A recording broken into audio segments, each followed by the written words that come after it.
حضور نے نا اپنے لب نا اپنی ماں کے لبوں پہ رکھ دیے، اپنے لب ماں کے لبوں پہ رکھے اور حضور ماں کو چھپا رہے ہیں۔ اب حضور بھی رو رہے ہیں، سیدہ آمینہ بھی رو رہی ہے۔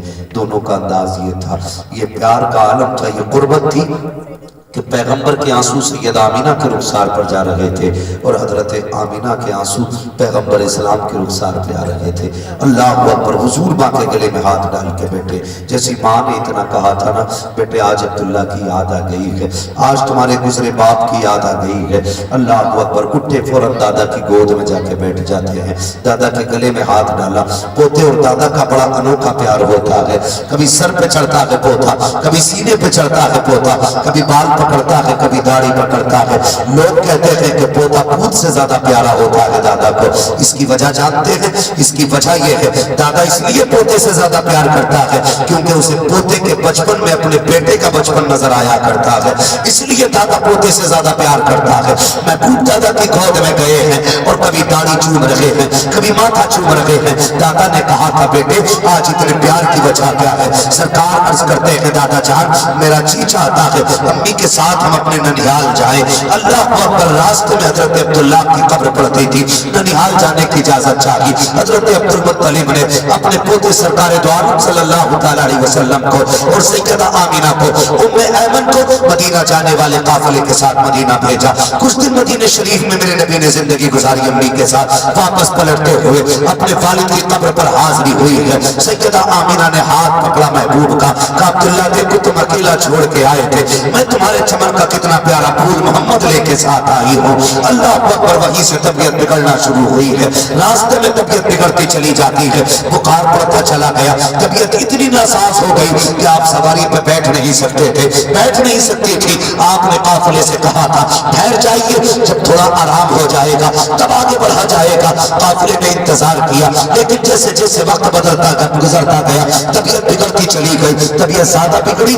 حضرت آمینہ ٹھہر جاتی ہے، شام ہونے لگ جاتی ہے۔ قافلے والوں نے کہا تھا آمینہ یا تو ساتھ چلو یا ہمیں چلنے کی اجازت دی جائے۔ سوچو تو صحیح کتنا عجیب منظر تھا، ایک طرف 6 سال کا بچہ ہے، دوسری طرف حضرت آمینہ ہے، تیسری طرف ام ایمن ہے، جنگل ہی جنگل ہے، نہ کوئی شہر ہے نہ کوئی یار و مددگار ہے، سورج چھپ رہا ہے، قافلہ جانے کی باتیں کر رہا ہے۔ میرے نبی نے اپنی امی کے چہرے کی طرف دیکھا، سیدہ آمینہ کہتی ہے بیٹے قافلے کو جانے کی اجازت دے دی جائے۔ جب قافلے کو جانے کی اجازت دی ہے، پیغمبر اسلام دیکھ رہے ہیں، کبھی چھپتا سورج دیکھ رہے ہیں، کبھی جاتا ہوا قافلہ دیکھ رہے ہیں۔ اب قافلہ بھی چھوڑ کے جا چکا ہے، طبیعت بگڑتی جا رہی ہے، جب طبیعت ناساز ہو جاتی ہے، اللہ اکبر بے ہوش ہوئی ہے سیدہ آمینہ۔ میرے نبی دوڑ کے آئے ہیں، ماں کے سر کو گود میں رکھا ہے، رونے لگ جاتے ہیں۔ اللہ اکبر۔ جیسے نبی کے آنسو ماں کے رخسار پر پڑے ہیں، سیدہ آمینہ کی آنکھ کھل جاتی ہے، آنکھ کو کھولا سیدہ آمینہ نے، اٹھ کے بیٹھ جاتی ہے، بیٹے کو سینے سے لگایا، فرمایا شہزادے آنسو نہ بہا، شہزادے آنسو نہ بہا۔ اس کے بعد ام ایمن کو بلایا اور بلانے کے بعد کہتی ہے ام ایمن قریب آئی ہے، حضرت ام ایمن کو بلایا، ماں ہوتی ہے یار، کہتی ام ایمن لو آج سے میرا بیٹا تمہارے حوالے ہے، آج سے میرا شہزادہ تمہارے حوالے ہے۔ ام ایمن یاد رکھنا جب مائیں بچپن میں چلی جاتی ہیں تو بیٹے دیواروں سے لگ کے رویا کرتے ہیں، دیکھ میرے جانے کا وقت آ گیا ہے، میرا بیٹا دیوار سے لگ کے نہیں رونا چاہیے، میرے بیٹے کو میری کمی محسوس نہیں ہونی چاہیے۔ مؤرخین نے لکھا ہے جب یہ جملے سیدہ آمینہ کہہ رہی تھی اس وقت زمین کانپنے لگ گئی تھی، ایک جدائی کا وقت تھا ماں بیٹے کا۔ جب ماں نے کہا تھا ام ایمن جب مائیں بچپن میں چلی جاتی ہیں بیٹے دیواروں سے لگ کے رویا کرتے ہیں، یہ کہتے حضور کو ام ایمن کے حوالے کیا۔ پھر اس کے بعد کچھ دیر ہوتی رہی، پھر کچھ خیال آیا، میرے نبی کی امی نے یوں بازو پھیلائے ہیں، فرماتی ہے اے میرے لال محمد آج سے پہلے تم نے ام ایمن سے لوریاں سنی ہے، صوبیہ سے لوریاں سنی ہے، تم نے اب سے پہلے حلیمہ سعدیہ سے لوریاں سنی ہے، آج آخری بار اپنی ماں سے لوریاں سن لو۔ یہ کہہ کے بازو پھیلائے ہیں، میرے نبی دوڑ کے ماں کے سینے سے لگ جاتے ہیں، ماں نے شہزادے کو سینے سے لگایا، قیامت کا منظر تھا۔ سیدہ آمینہ کہتی ہے اے میرے لخت جگر ہر نئی چیز کو پرانا ہو جانا ہے، ہر آنے والے کو چلا جانا ہے، لیکن میرے بیٹے اب مجھے بھی دنیا سے جانا ہے، لیکن خوشی اس بات کی ہے میں چلی جاؤں گی، میرا ذکر قیامت تک ہوتا رہے گا، صبح قیامت تک ہوگا، اس لیے کہ میں چاہ تو رہی ہوں لیکن اپنے پیچھے محمد جیسا شان والا بیٹا چھوڑ کے جا رہا ہوں۔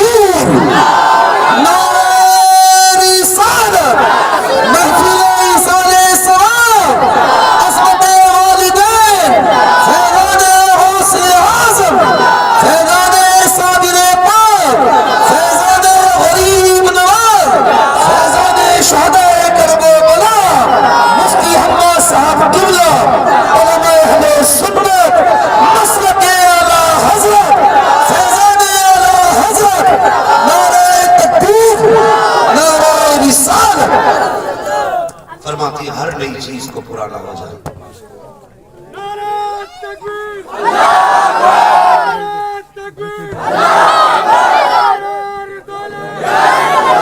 وہ چھوٹے بچے کے ساتھ زیادہ ہوتا ہے. وہ بار بار چھوٹے بچے کی طرف توجہ دیتی ہے. وہ جاتے جاتے کہتی میں جا رہی ہوں, میرے بچے کا خیال رکھنا, میرے بچے کا خیال رکھنا, میرے بچے کا خیال رکھنا. اللہ اکبر. حضور کی امی نے کہا تھا ام ایمن میرے بیٹے کو سنبھال کے رکھنا. حضور کو سینے سے لگایا. اور میرے حضور نے جب جانے کی بات سنی نا امی کی, جب روئے نا درد کے ساتھ, ماں نے کہا بیٹے رو کیوں رہے ہو, رو کیوں رہے ہو, توجہ ہے نا نوجوانوں. اللہ تمام نوجوانوں کو سلامت رکھے. ذرا کہتے ہیں یا رسول اللہ. تھکے تو نہیں ہے میرے بچے, اللہ سلامت رکھے. خدا کرے ہم سب کی ماؤں کا رتبہ بلند ہو جائے. جن جن کی مائیں زندہ ہیں اللہ ان ماؤں کو مدینے کی حاضری نصیب فرمائے. حضور کی امی کے صدقے میں اللہ جو مائیں دنیا سے چلی گئی ہیں انہیں جنت عطا فرمائے. میں اس لیے زیادہ تر نوجوانوں سے بات کرتا ہوں کیونکہ عقابی روح جب بیدار ہوتی ہے جوانوں میں نظر آتی ہے ان کو اپنی منزل آسمان. میں چاہتا ہوں میری قوم کا نوجوان تیار ہو اور ہر گھر سے ماں یہ کہے جیسا لال رب نے مجھے دیا ہے ایسا سب کو اللہ عطا فرمائے. کریں گے نا انشاءاللہ. چلیں آگے. اللہ آپ کو سلامت رکھے. غور کیجئے گا ام ایمن حضور کی امی فرماتی ہے نا میرے لال میرے بیٹے میرا دنیا سے جانے کا وقت آ گیا لیکن تم آنسو نہ بہانا. کہا کیوں؟ کہا رب نے تجھے نرالی شان عطا فرمائی.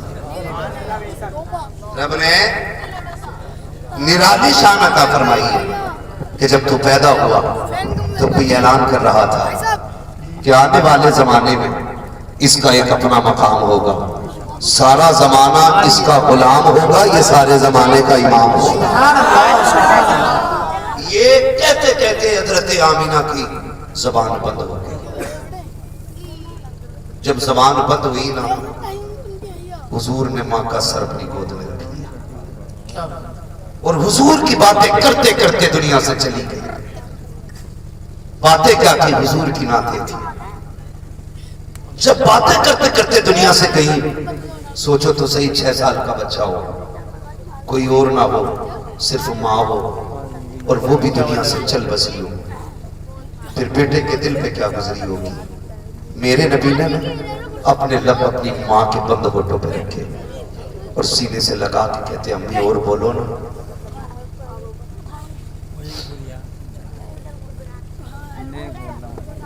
فرماتے امی اور بولو نا.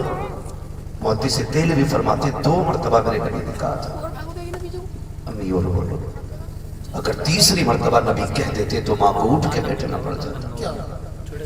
جیسے 2 مرتبہ کہا امی بولو نا, ام ایمن نے کندھے پہ ہاتھ رکھا, کہا سنو شہزادے, جو دنیا سے چلے جاتے ہیں وہ بولا نہیں کرتے, جو دنیا سے چلے جاتے ہیں وہ بولا نہیں کرتے. اس درد کے ساتھ میرے نبی روئے کہ عرش الہی کے فرشتے بھی رونے لگے. کہتے مالک یہ کیا معاملہ ہے, یہ کیا معاملہ ہے.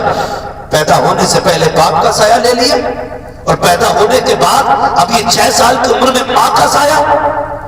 رب نے فرمایا یہ میرا اور میرے محبوب کا معاملہ ہے. فرشتے کہتے محبوبوں کے ساتھ ایسا کیا جاتا ہے. تو رب نے کہا تم نہیں جانتے ہو, محبوب کے بارے میں بہتر جانتا ہوں. مالک یہ کس لیے؟ کہا ہم نے یہ فیصلہ اس لیے کیا ہے کہ میرے محبوب پہ کسی کا سایہ نہیں ہونا چاہیے, سارے زمانے پہ صرف میرے محبوب کا سایہ ہو. سبحان اللہ, سبحان اللہ, نعرہ تکبیر, نعرہ رسالت. توجہ ہے سارے لوگوں. تاریخ گواہ ہے وسیم بھائی, تاریخ میں ایسی قبر نہیں ملتی ہے